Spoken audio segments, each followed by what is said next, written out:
Good evening and welcome to the No-Frills Teacher Podcast. This is Joe Camps, aka the No-Frills Teacher, and tonight we have a very special guest for season 2, episode 14, Empowering Students, Dr. Emily Levy. Dr. Levy, thank you for joining me tonight. Thank you so much for having me. I'm happy to be here. Well, it's an absolute pleasure to have you.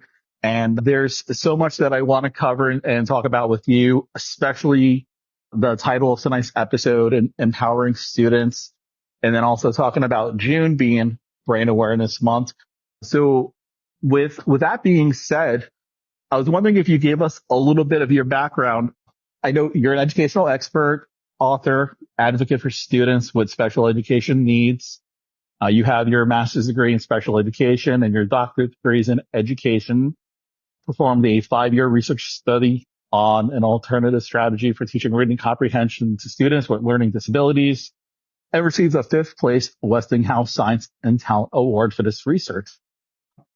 Very fascinating, and it seems like this is your passion. I know you have your coaching, your EBL coaching, supporting students with dyslexia, ADHD, and can you give us a little bit of a background more on kind of how you came about starting the EBL coaching, your experiences working with students with dyslexia, and really what motivates you and your why behind all this?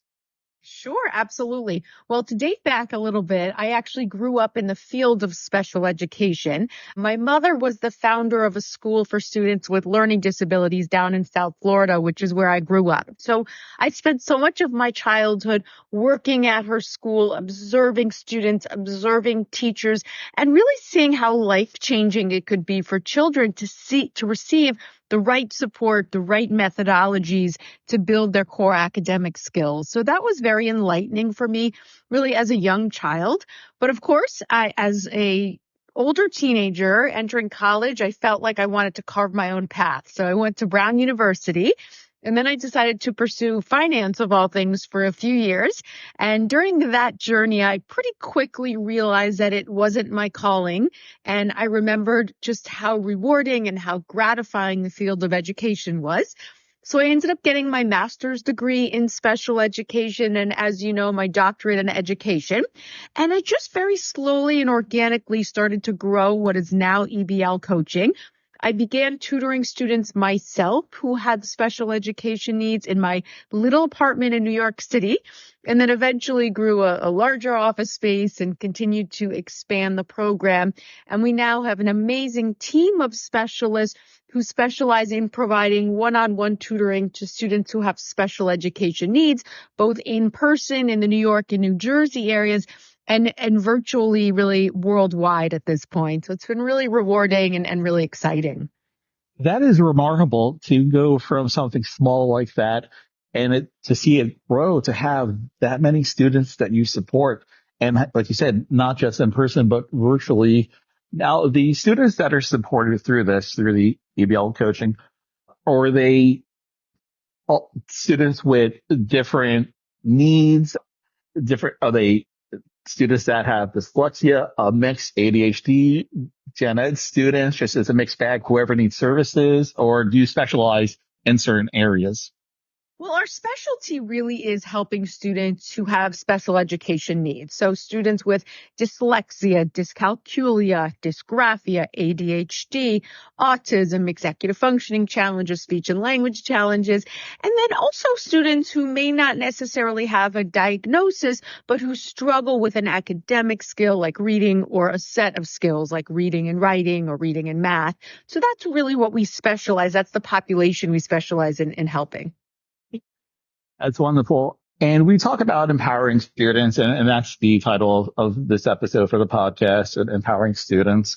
And how does one go about empowering students really that oftentimes have these obstacles or these challenges that they face within the classroom? And then I guess another part of the question, a follow-up would be, how do you go about supporting educators to support these students so that they can find academic success, emotional, success within their own classrooms? That's a great question. And I think so many of the students that come to us are used to so much negativity. They have very low self-esteem, high anxiety, oftentimes depression, because they're so beaten down. There's, again, been so much negativity in their lives. So a huge part of our philosophy, my philosophy, and EBL coaching philosophy really is empowering students, building their self-esteem. And we do that in several different ways. One, of course, is naturally, as students' academic skills grow, their self-esteem, their self-confidence tends to grow along with it. But what we often do is we'll really show students the concrete improvement in their work. So it's not just abstract. We're not just saying, oh, you're doing great, you're improving, but we might show them a writing sample that they did on day one of tutoring, which maybe was one sentence with spelling errors and grammar errors.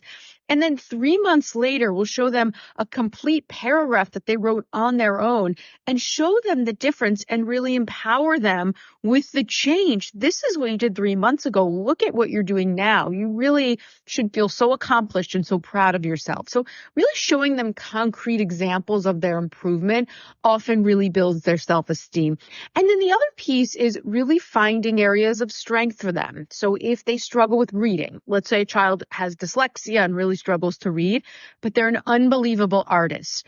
Well, it's really great to encourage that art, whether we build that into tutoring by having them draw visual pictures that support a reading comprehension exercise, or we encourage parents to put them in art class and really hang their art up on the wall so that they can really show them that even though reading may not be so easy for you, you are an unbelievable artist. So really finding little ways to empower them and to build their self-esteem, I think is just so helpful. I love that, especially as a classroom teacher, because aside from moonlighting as a podcaster, I am a fifth grade ELA teacher. I teach ELA and U.S. history down in Southwest Florida. So I have my students, and as a teacher, I completely believe and agree with you and that philosophy of finding areas of celebration, like ways to celebrate students and strengths that they have, and building upon those strengths so that the student does feel successful.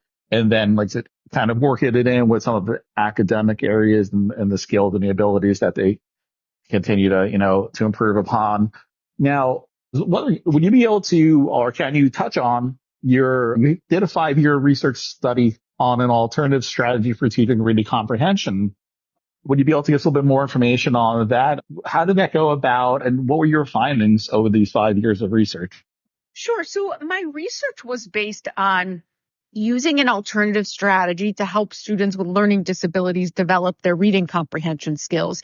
And really the theory behind it is that many of us who might be strong readers and are able to comprehend well are able to kind of naturally form visual pictures, visual images as we read, which helps us to process and remember the information that we read. But many students who have learning disabilities are not naturally able to do that. So by learning a strategy to help them visualize information and then create visual diagrams with that information really can help strengthen their reading comprehension skills. And that's exactly what my research found. And that is something that we integrate a lot of as part of our work with students now in terms of helping them to visualize information as they read.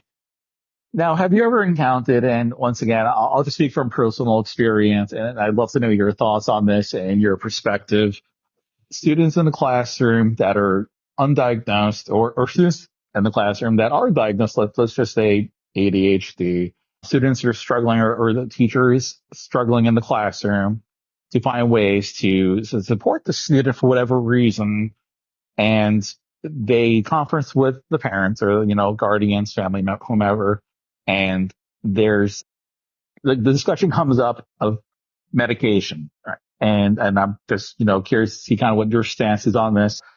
And the teacher, we don't go and say, you should get your child on medication or something like that. Or parents sit in a meeting with a teacher or a conference and say, we realize this, and, child has seen the physician. However, we don't necessarily agree that that is the course of action we want to take at this time, but the child might still have difficulty or challenges in the classroom. The teacher does. So have you ever encountered where you have to support a child, a family, a teacher in that situation, or have any suggestions or strategies to better support teachers in that situation to then ultimately support the students for that success? Sure. That actually does come up a decent amount where parents will either ask my opinion or they will share their stance on it immediately.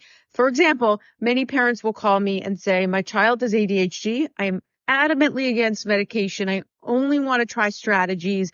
Zero, don't even bring it up. I don't even want to have the conversation. And of course, I have to respect it. It's their child. It's ultimately their choice. If a parent asks my opinion, though, oftentimes what I say is that if their attentional challenges are so severe that they are just missing out on the majority of what's going on in the classroom, it's only going to negatively affect their ability to learn. They're going to miss out on so much material. They might be an incredibly bright child, but if they're not able to focus and listen and process the information, their academics are going to start to tank. And unfortunately, I've seen that so many times. So what I will often tell parents is talk to your child's teacher, develop a rapport, build that communication. And if your child's teacher really feels like they are just not focusing at all, maybe it's worth exploring a very small dose of medication. And there's also so many different types of medication that are out there now that don't necessarily have those severe side effects that historically some of the common medications did. So I really believe that parents should work as a team with their teacher and ultimately try to make the decision for their child. If they're not learning, if they're not absorbing, in my opinion, it's worth exploring it as long as the parent is open-minded to that possibility. And I think that's, you know, very true, that it's so important to have that conversation with the family and kind of have that open line of communication so that you can know the parents' feelings instead of speculating that this is what they wanted or, do not wish to have for their child. Now, I feel personally that, and, please feel free to disagree, not as much attention or workshops, trainings, professional development opportunities are available for teachers to learn how to support students or, gain strategies or ideas on how to support students with different exceptionalities. Once again, now I can only speak to Southwest Florida, although I myself am from New York originally and a career changer. I moved down to Fort Myers in 2004 and started my teaching career as a career changer back then and finished up my 19th year. In this little corner of the world, I feel we do not get that kind of support. Is it different up north? Do you agree that perhaps there should be more opportunities for educators to have these trainings or these professional development opportunities to better support students that have different needs or exceptionalities? Absolutely. And I think for many reasons. Well, first off, I don't think it's just Florida. I think it's really nationwide. I don't think there is enough professional development training on how to support students with specialized learning needs in the classroom. And I think that ultimately, if there was more training and more of these opportunities, these are strategies that could help pretty much all kids. So of course, students who have the specialized needs need those strategies, but even neurotypical students could benefit from a lot of these techniques. And what may end up happening is that school districts could really prevent kids from ultimately being diagnosed and then having to provide additional services. So in a way, it's almost being more proactive instead of reactive. But I absolutely agree with you. Not enough training, not enough professional development. And I think there really needs to be a lot more of it. Oftentimes, so I have served as an instructional coach, a mentor to new teachers. And I do find that especially teachers coming out of, various colleges of education, they might have certain courses, in theory things, but when they get their class roster at the beginning of the year, brand new to teaching or, career changer, and they look, well, students that are SWD and others, you have your ESOL students, all those things. I feel sometimes they are overwhelmed with right away thinking, what can I do? However, they don't have the necessary tools or strategies in their tool belt to be able to support, these students. That's my opinion. I was just throwing it out there. Well, that's where the professional development comes in. I think in a way, it is theoretical when you learn about it in school and grad school or college, but it's not till you're thrown in there and that you really almost understand the kinds of strategies you need. And I think that's where the professional development can be really helpful. Do you yourself, I know you do presentations and speaking engagements. You've also been published. Do you so go, in addition to supporting students with the EBL coaching, is that something that you do yourself or have your team do, is go out and support educators, or have you had them come and reach out to you saying, we'd like to learn more about this through how we can support our students? I have in the past given workshops at schools. Now I tend to speak more at conferences and sort of reach out that way. But I enjoy doing workshops at schools. I enjoy educating teachers. I think it's just such a great way to spread the word out and really offer tools that can help so many students. And I did know that in 2017 that you were selected as one of Bergen County's Commission on the Status of Women honorees during Women's History Month, which congratulations, for that acknowledgement. When you talked about the speaking engagements nationally, internationally, were related to brain awareness, brain development, supporting students, empowering students? Or was there one particular area that you tend to, focus on, or does it kind of vary? It does vary a bit. A lot of my workshops and speaking engagements are about strategies for helping students build a skill or a set of skills, whether it's reading, writing, study skills, executive functioning skills, note taking. So it's more sort of strategies for how to develop certain skills for the most part, but they varied a little bit. Would we be able to find any particular information or research or a publication that after listening to this episode, we could learn more about what EBL coaching is about and what you do and how you do support students that you could share? Yeah, absolutely. Really, the best place is our website, which is eblcoaching.com, which, by the way, stands for two things. EBL is Emily Beth Levy, my initials, and also evidence-based learning. I get that question a lot, but eblcoaching.com is our website. There's tons of articles that I've written. There's a section on publications that I've been in and different speaking engagements that I've been involved with. So I would say our website is the best place, tons of information there. Fantastic. And I'll make sure those that are listening to this episode to include the link to the website as well once this episode is published. I like to kind of, I like to transition over to, well, the month of June and Brain Awareness Month. And can you tell us a bit more about that? I feel once again, similar to the support or the instructional coaching or professional, that there appears to be a lack of. I'm not sure really Brain Awareness Month gets as much recognition in the general public. But once again, that's, my opinion. I could be wrong. Can you tell us a bit more about Brain Awareness Month? Sure. Well, I think that, over the past several years, there's been so much research behind sort of the brain differentiation in individuals who have dyslexia or who are sort of neurodivergent, so to speak, meaning for students or for individuals who have dyslexia, certain areas of the brain may not be highlighted when they're reading like they are with neurotypical students. So when those students learn systematic approaches for how to read, it actually engages parts of the brain that were not being engaged before. I'm not a neuroscientist, but this is my understanding, is that there's so much more awareness and research now about the different parts of the brain that control different aspects of learning and of executive functioning, and what we can do to sort of train the brain, so to speak, to really improve those skills, which I just find to be so fascinating. Which leads me to, I guess, circling back to the original, you had mentioned about the beginning of your career and you were, went through finance and then went into, special education. Was there anything in particular or specific, in addition to, your family and your experiences that really made you want to focus on this area of study or education? Well, I knew that I wanted to, I should back up. I remember how gratifying and rewarding it felt to see these kids who came in struggling and, like I mentioned earlier, low self-esteem, feeling so bad about themselves, and really turning the corner and seeing them come to life.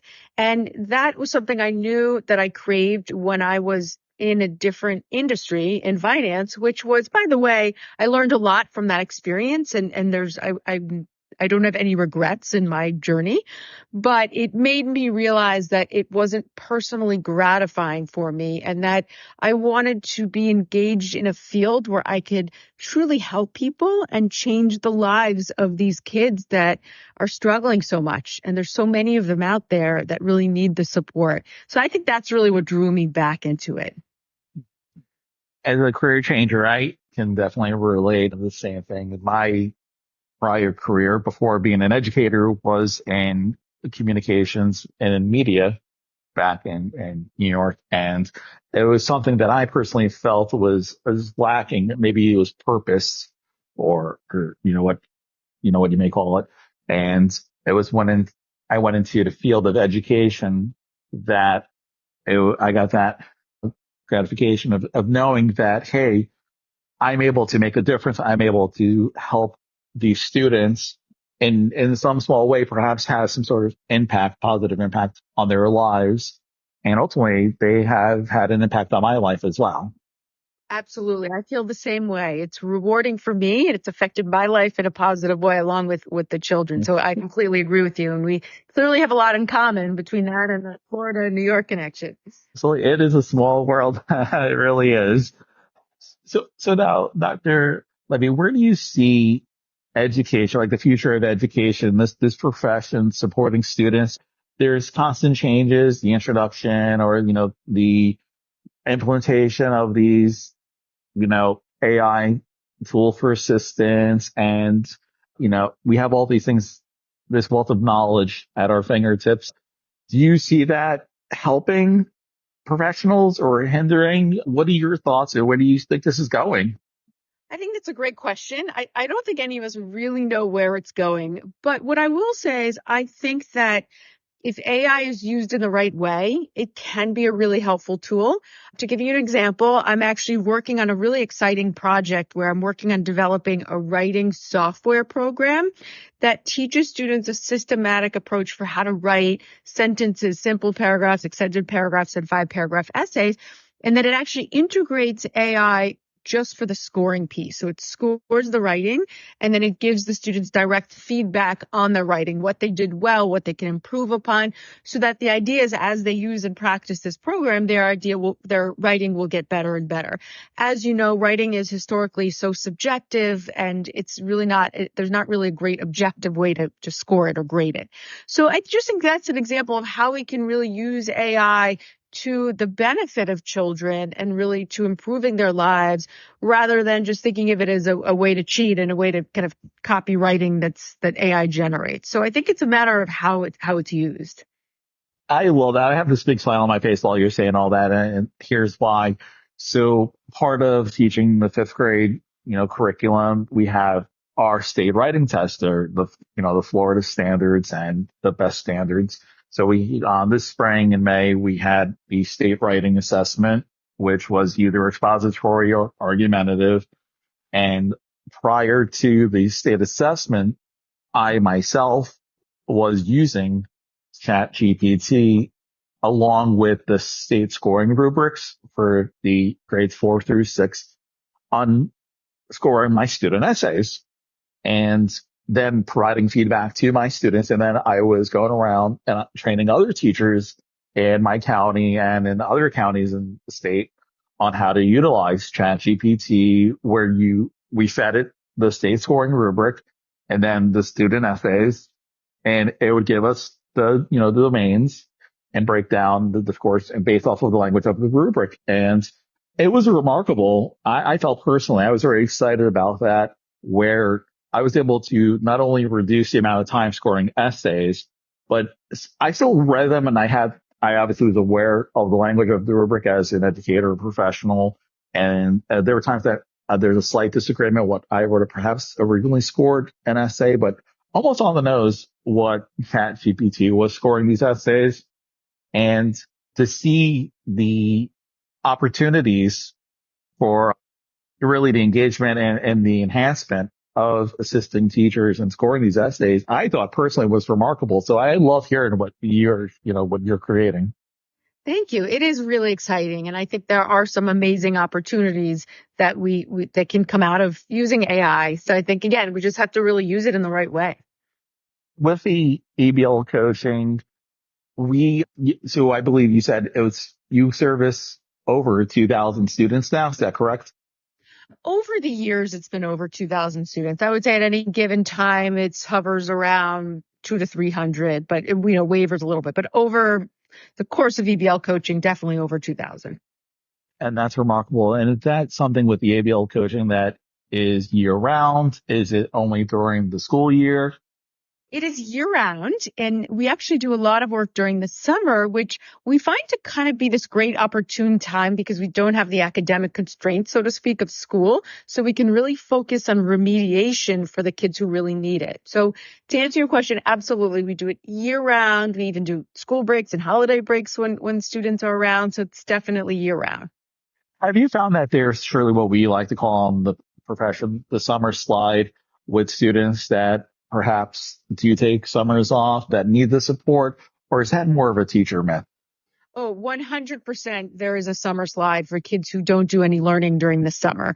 Without a doubt. I think almost all kids can really face the summer slide, but especially students who have learning challenges, attentional challenges, they really need that consistent support over the summer. It doesn't necessarily have to be, twice a week, every week, but they need to be doing some kind of learning over the summer. They need to be reading. They should write in a journal. They can even do daily math. If a parent's going on a road trip, I tell them, talk about math in the car, talk about how far you're going and what the mileage is and how much gas you need, and just keep the learning going over the summer because it's absolutely real. And I've seen so many kids start the school year having lost so much over the summer. I would imagine you have as well.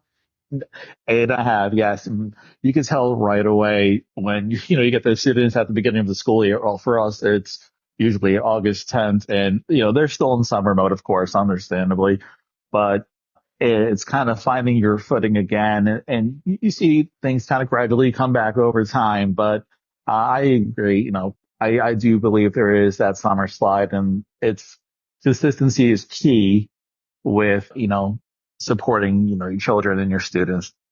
As an educator and as a parent, I see that. Definitely. So I'd like to talk real quick about students with dyslexia. And do you have any advice? So I have listeners listening to this episode, and their teacher, they have students that have dyslexia, but they're not really sure how to support a student with dyslexia. And I have had students with dyslexia myself. And typically it's a case of it's notated, it's documented, or a parent tells me at the beginning of the school year, this is going on, my child has dyslexia, just kind of making you aware. What would your advice be to a teacher that's listening that has it, but they don't really have the training or the background or the knowledge to support a student with dyslexia? Well, I would first off start by saying that there's a method that you may have heard of called the Orton-Gillingham method, which is research-based, multisensory, and it's really the best method for helping students who have dyslexia to develop their reading and their spelling skills. If there is a support person at school who happens to be trained in Orton-Gillingham and the student can receive some kind of pull-out support or some kind of support with that method, in my opinion, that's the best for really building their reading and their spelling skills. If parents have the means to offer that support to their child outside of school, that's the best method. And I think that, if there's any way to get that support for children, that's really optimal. And then there's other accommodations that are oftentimes in their IEPs that teachers can integrate. But I think first and foremost, it's really building those key reading and writing skills, which is really the foundation of just about everything in school. Have you found yourself post COVID that students are performing lower than, say, 5 years ago, 10 years ago? Because that seems to come up oftentimes, especially when we get into upper elementary. colleagues and other professionals like, okay, this is the kindergarten group, during COVID, or this is, the fourth. And there seems to be almost this expectation of these huge learning gaps, or maybe it's unspoken sometimes that, okay, this group might be a little bit lower academically because, what had happened in time away from school or virtually, whatever it may be. Have you personally encountered something like that where you feel like the students now that are moving into upper elementary to middle school seem to have some gaps, versus, pre-COVID? Definitely. I think some of it depends on, of course, what school they were at. I think some schools as close to real classes as they could. But I do think for the most part, especially kids who are in those foundational years, kindergarten first, but even older kids, they really got essentially nothing out of virtual learning. I think it was almost impossible for them to engage. And as a result, I think they really lost a lot of foundations. And a lot of what we've had to do is go back and rebuild those foundations for kids who are in fourth grade, even fifth grade, who just never got those early building blocks. So I think, yes, it depends on what grade the child was in, what their school environment was like, what their school was able to offer during COVID. But generally speaking, definitely learning loss. And I think a lot of kids really lost so much during that period. It's interesting that you mentioned your building blocks, because the same thing we feel that way is that I feel upper elementary, and the same I could say for all the professionals that I spoke to, or even my colleagues, where there there are a lot of foundational skills that are still missing. But then we have the dilemma of an upper elementary teacher saying, well, I have to teach all of this or cover all of this, or, the expectation is that I'm hitting these standards, and trying to find the time to go back and remediate on those foundational skills. Is that something that once again have encountered, or is that where something like ABL coaching really can be beneficial for a student? Definitely. And that is a lot of what we do. I think it's really challenging for teachers, as you said, during the school year to build those foundations or to remediate skills in students who struggle with a set of skills. So that's definitely where we come in. We're able to do it during after school hours, weekends, school breaks, holiday breaks. Like I said, summer's a great time to work on building these foundations, but that's definitely where we come in and something that we do a lot of.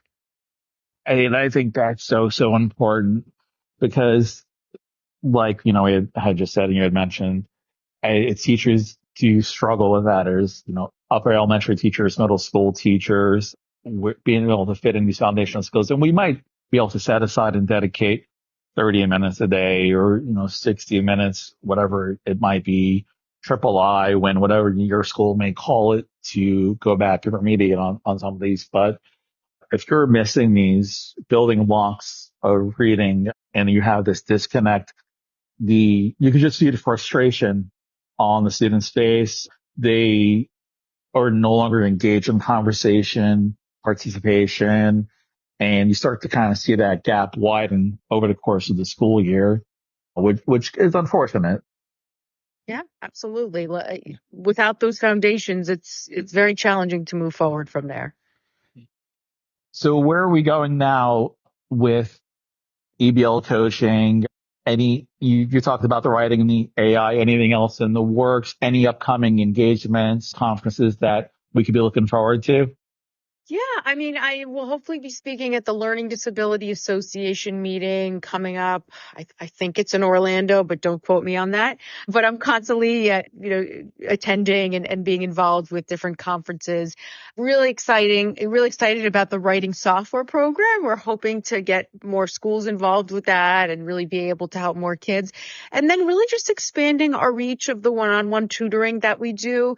We have developed just amazing resources and technology for our virtual tutoring, where we're able to engage with students as though we're working with them in person. So that's just been a great way to reach so many kids that don't necessarily have resources in where they live that they can access. Someone who specializes in Orton Gillingham or executive functioning coaching or foundational skills building. So it's really given us the opportunity to help so many more kids in so many other parts of the world that didn't previously have access to these kinds of services.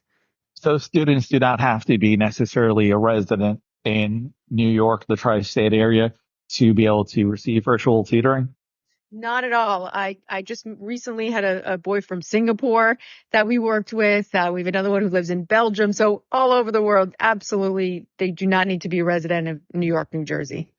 That is so awesome to hear because sometimes things are local and you don't, but that's the beauty of virtual learning, really, I suppose, is that you no longer are confined just to your region to support students. So when you have something fascinating like EBL coaching, you can, have a broader reach to help as many students as possible.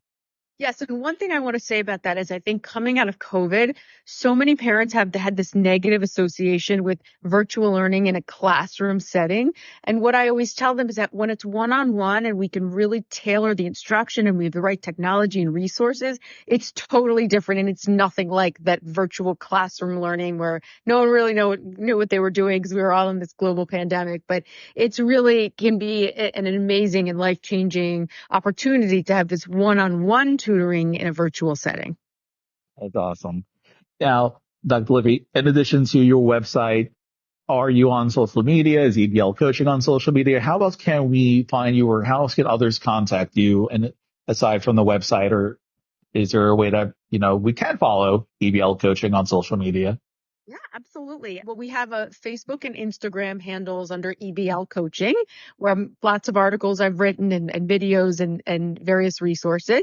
And then we also have a YouTube and a TikTok channel also under EBL Coaching, where I post different videos on various educational topics. Oh, so you do have a TikTok channel you have a TikTok account where we can watch these videos. Yes, it's relatively new. And I will say I have teenage daughters who have a lot to say on how to create a TikTok video. But yes, we do have a TikTok video and it's really fun just being able to educate people on various academic topics. That's awesome. I have a 17-year-old daughter, same thing, who is trying to get me on kind of the TikTok, boat, if you will. And I can't quite commit myself yet to recording any instructional coaching videos or anything like that. But I see that kind of as a way to support students moving forward. And I love that. Absolutely. It's actually been a lot of fun. Yeah. Well, Dr. Levy, it has been an absolute pleasure talking to you this evening. And I am very excited to share your website, your information with our listeners and continue to promote, how to empower students and support students. In addition to raising awareness for Brain Awareness Month for the month of June.